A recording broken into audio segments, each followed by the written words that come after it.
The biggest lies that the tennis industry tells. And number one is that a tennis professional or anyone really coaching tennis can teach you how to play like the pros. And mainly what I mean by that is when a tennis coach says, I can look at your forehand, I can look at your backhand, and I can see if I can fix it.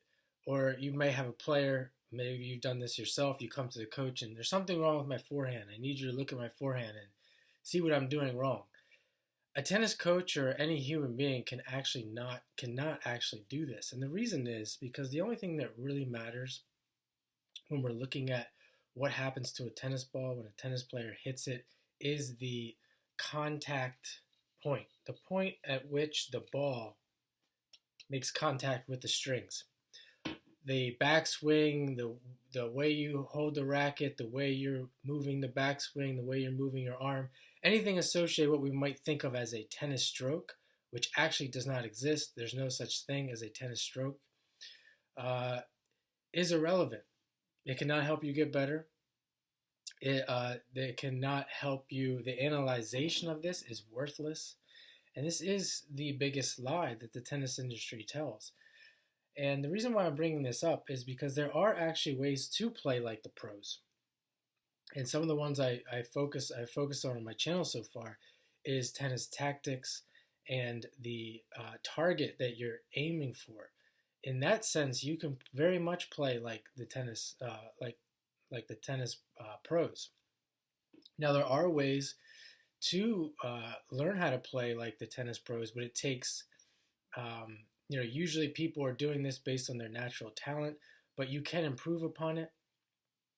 And what we're talking about here is number one, we're talking about coordination. If you improve your coordination skills, you can learn to play like the pros.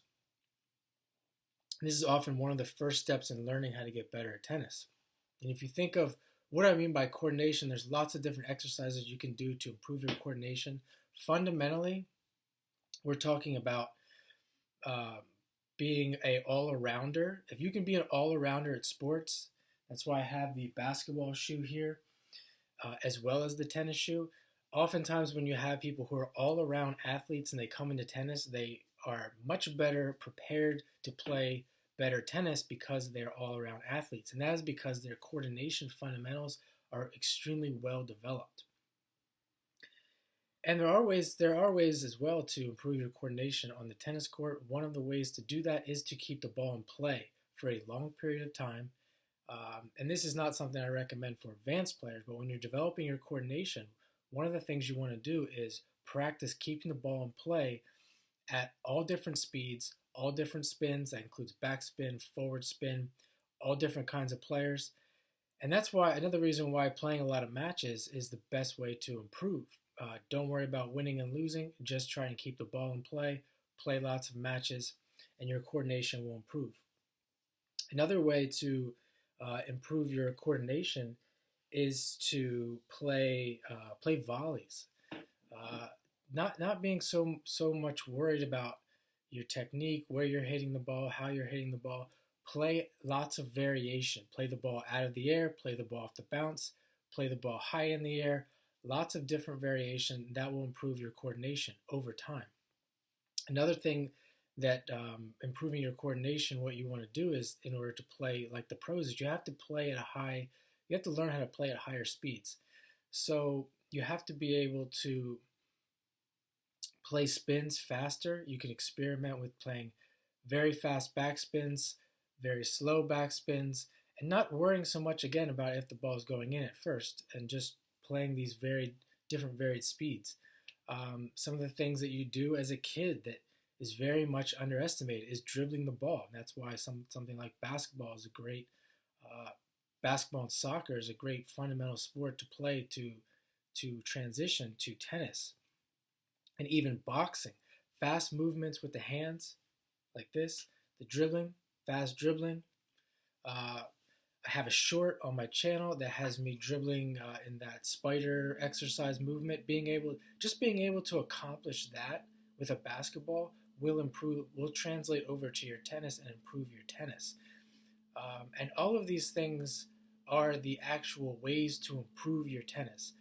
The absolute worst thing you can do is if you step on a court and a coach looks at you, looks at your game, and says, okay, we're going to learn how to hit a forehand. You want to learn how to hit, even if you request it, you want to learn how to hit a forehand like Djokovic, we're going to copy Djokovic. It doesn't work. It's not going to work. Of course it will work if you have all the developed skills that Djokovic has. You have the high level of coordination, you have a high level of speed, you have a high level of strength. Something else I left out, you want to hit the gym, you have a high level of strength. Of course, then the coach, you may be successful mimicking Djokovic, but this in no way will help you be a better tennis player. It'll just help you actually look like Djokovic. So these are the main things you want to focus on, and beware of these big giant lies that the tennis industry will tell you in order to make money.